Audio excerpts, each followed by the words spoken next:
Bonjour à tous, dernier épisode de Demain nous appartient, notre actualité du jour portera sur « Demain nous appartient », spoiler, Nathan est en danger. Valentin est vivant. Le meurtrier est révélé. Nathan prouve que la persévérance paie dans Demain nous appartient sur TF1. Après avoir recherché Valentine Ribeiro au point de se mettre en danger et de risquer de perdre son emploi, il la retrouve dans une chambre d'hôtel. Tombé dans une situation dangereuse, Nathan, Adégabelet, continue de rechercher Valentine car il sait qu'elle est en vie mais elle s'est enfuie dans Demain nous appartient sur TF1. Aidé de Dorian, Ryan Hubé, et Camille, Elisa et Zedine, le serveur Spoon scrute les lieux et interroge les passants pour savoir si le l'ont vu, en parlant de son signe distinctif, ses boucles bleues. Il reçoit alors un texto de son amant concernant un rendez-vous à l'hôtel dont il n'a pas le droit de parler et quitte précipitamment Spoon.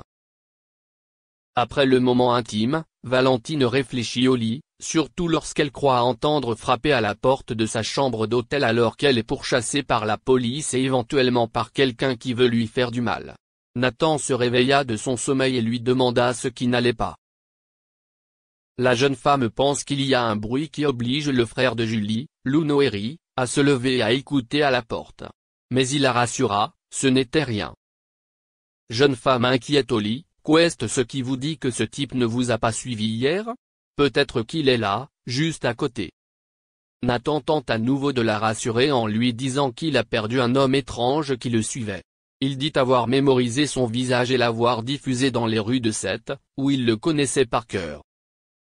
Il pourrait s'agir de la personne travaillant pour Myriam, Selma Kouchi, qui a accidentellement assassiné Charlotte Lagèze.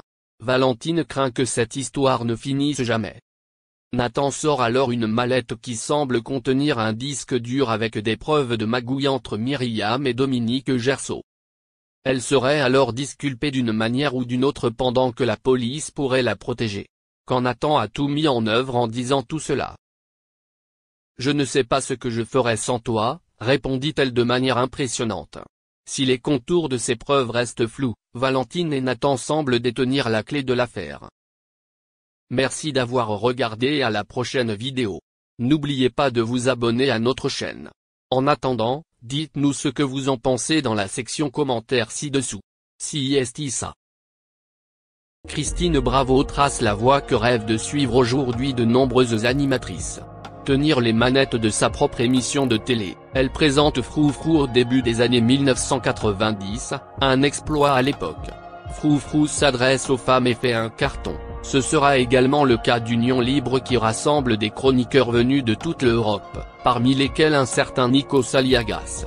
À compter de 2010, Christine Bravo poursuit sa carrière de chroniqueuse pour Laurent Ruquier dans On va se gêner sur Europe 1. Elle a écrit une dizaine de livres, le dernier en date, Foudre, est paru aux éditions Ramsay en 2010. Grand-mère par 3 fois, elle a aussi créé une marque de vêtements pour bébé Bravo Hollywood.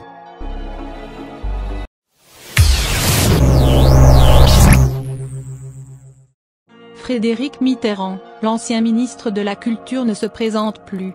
Neveu de l'ancien chef de l'État François Mitterrand, il a su au fil du temps se faire une place que ce soit à la télé, dans l'animation, la réalisation ou encore l'écriture. Une carrière riche qu'il a menée jusque dans les plus hautes sphères en occupant le poste de ministre de la Culture.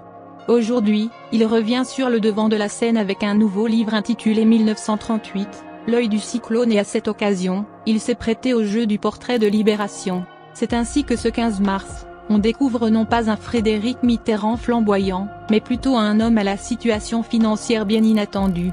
En effet, lors de ce portrait, Frédéric s'est confié sur sa précarité financière extrême. S'il avoue alors qu'il vit depuis des années dans ce premier étage avec vue sur la rare verdure du jardin du ministère de la Défense, dans un appartement rempli de livres et de dossiers, de photos et de tableaux, il n'hésite pas à affirmer qu'il ne paye plus son loyer. En dépit d'une immense carrière, Frédéric a utilisé tous ses acquis pour rembourser les dettes dues à la faillite de ses cinémas d'art et d'essai. Ainsi, son loyer est désormais payé par l'un de ses frères, celui qui a fait fortune dans l'immobilier. En plus de ses soucis financiers, l'homme de culture a aussi rencontré de gros problèmes de santé cette année. Frédéric Mitterrand a contracté une forme sévère du Covid lors d'un rassemblement familial restreint lors des fêtes de Noël. Ses 3 enfants avaient alors insisté pour lui venir en aide et bien mal leur en a pris puisque quelques jours plus tard, leur père devait être hospitalisé d'urgence. Son état de santé, bien que stable, reste sensible pour les jours à venir, pouvait-on lire le 13 janvier 2021 selon l'AFP. Fort heureusement, son état de santé s'est totalement rétabli à ce jour. Espérons qu'il en soit bientôt de même avec sa santé financière. Diplômé d'une